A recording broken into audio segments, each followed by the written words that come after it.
Whittward Carver, the Punderful paradox of the pickled herrings. The air in Ahmed's fish and chips hummed with the sizzle of frying batter and the faint whiff of vinegar-induced existential crises. Alfie Turner, perched on a wobbly stool, adjusted his glasses with academic precision.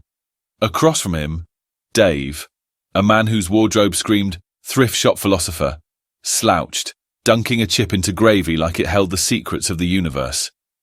"Humour," Alfie declared, tapping his notebook, "is the cognitive dissonance between expectation and absurdity.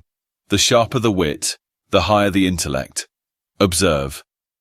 He cleared his throat and aimed a joke at a nearby nun nibbling haddock. Why did Schrodinger's cat quit stand-up? Because every crowd was both alive and dead.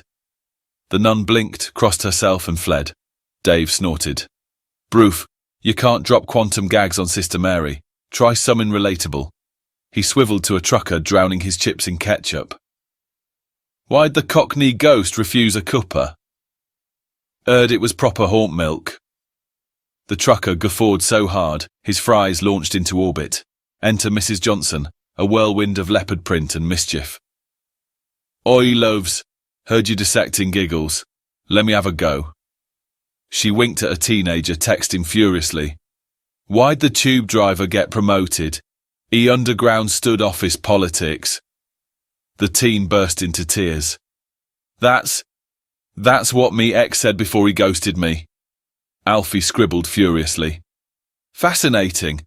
Lowbrow humour triggers emotional cognition." "Indubitably," boomed Lord Snootington, materialising like a tweed-clad mirage. He adjusted his monocle, addressing Dave as David, with aristocratic relish. "But consider the semiotic layers. A jest's efficacy hinges on the listener's capacity to deconstruct its hermeneutic soufflé." Dave stared. "Translation, Gov. You're all Philistines."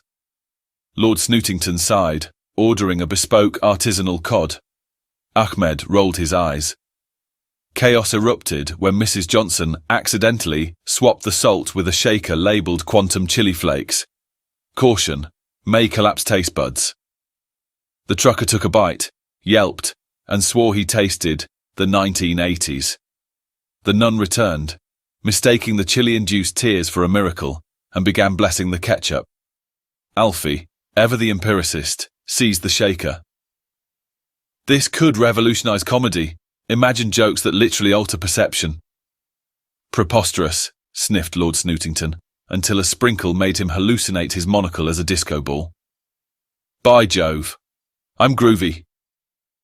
Ahmed, leaning on the counter like a Zen master in a grease-stained apron, muttered, "The universe is 90% dark matter and 10% people overthinking puns." He flicked a chip into the fryer, where it vaporized into a tiny black hole. Compliments to the chef. The intrigue peaked when a mysterious woman in a lab coat stormed in, demanding the chili flakes. "You've weaponized humor. The Geneva Convention bans comic warfare." She confiscated the shaker only to trip, spilling it into the batter mix. Cue pandemonium.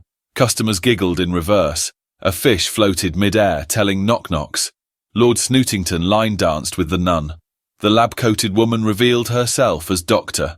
Gigglestein, founder of comedic quantum theory.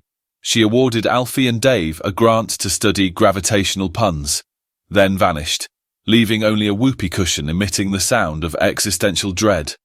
As the shop settled, Dave mused, "So smart humour's just making folks feel clever?" "Precisely," said Alfie, dodging a levitating mushy pea. Mrs. Johnson grinned. "Nah, love, it's making them forget they ain't." Ahmed sighed. "Someone's paying for the space-time damage." The black hole burped. The trucker opened a viral meme account. The nun started a cult. And Lord Snootington, he's now DJing at raves, shouting, "Unshackle your eyed peasants." Because in the end, humour isn't about intellect. It's about who survives the chili.